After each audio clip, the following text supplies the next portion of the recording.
যেদিন আমরা ব্রাহ্মণবাড়িয়া যাই ওই দিন ছিল নভেম্বরের 6 তারিখ। আমার ছেলে 3 মাস পূর্তি। প্রতি মাসেই আমি বাবু হওয়ার পর থেকে একটা করে কেক এনে বাবুর সাথে ছবি তুলে ওইটা মেমোরিজের জন্য রেখে দিই। আর এইবার 6 তারিখে ব্রাহ্মণবাড়িয়া যাওয়ার পর আমি এত টায়ার্ড ছিলাম, যার কারণে ওই দিন কেক আনা হয় নাই। তার পরের দিন 8 তারিখ ছিল প্রার্থনার জন্মদিন। সো আমি চিন্তা করলাম কি একসাথে 2টা কেক নিয়ে আসবো। 7 তারিখ রাতে 12টার পর 8 তারিখ হবে তো, আর প্রার্থনাকে সারপ্রাইজ দিব, 2টা সেলিব্রেশন একসাথে করে ফেলবো। তো ওই দিন রাত্রে আমরা একসাথে সবাই বের হই ক্যাফে আবদুল্লাতে। তো আমার প্ল্যান ছিল আমি প্রার্থনাকে সারপ্রাইজ দিব। ক্যাফে আবদুল্লা থেকে খেয়ে যাওয়ার সময় যার কাছে অর্ডার দিছি তার কাছ থেকে কেকটা নিয়ে নিব। তো সবাই এখানে লাচ্ছি খাইতেছিল আর আমি খাচ্ছিলাম বাটার নান আর ক্যাফে আবদুল্লার গ্রিল। ক্যাফে আবদুল্লার বাটার নানটা এত মজা বলার বাহিরে। তো সবাই এখানে খাওয়া দাওয়া করতেছিল আর আমি তো জানি আমার পেটের মধ্যে কি ঘুরপাক করতেছে। আমি প্রার্থনাকে সারপ্রাইজ দিব, যেটা প্রার্থনা একদম জানে না, প্রার্থনার কোনো আইডিয়া নাই।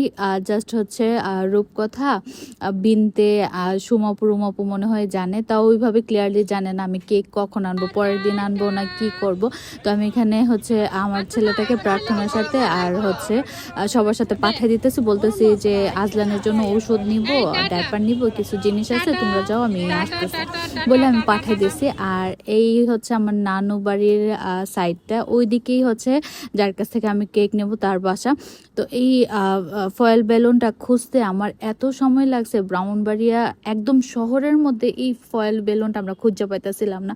আর এখানে আমরা কেক রিসিভ করে যাইতেছিলাম। আমি এত এক্সাইটেড ছিলাম, এত খুশি ছিলাম যে প্রার্থনাকে সারপ্রাইজ দিব। সব সারপ্রাইজ মাটি হয়ে গেছে।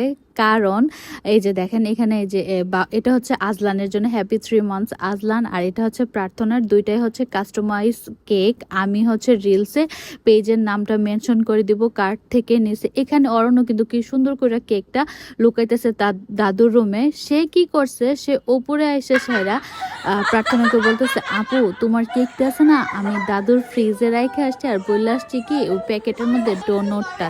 প্রার্থনা ওর দিকে তাকাইছে, কিসের কেক, কি কেক। পরে সবাই হাসাহাসি শুরু করছে। ও আয়শা বুকার মতো প্রার্থনায় কেকের কথা বলে দিচ্ছে।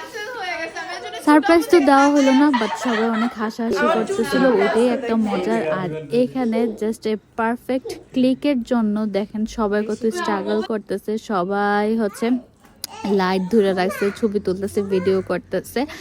আর সবাই প্রার্থনাকে হ্যাপি বার্থডে বলে দিবেন, বাসি হ্যাপি বার্থডে। আর কেকটা কিন্তু অনেক সুন্দর ছিল, কেকের টেস্টও ভালো ছিল।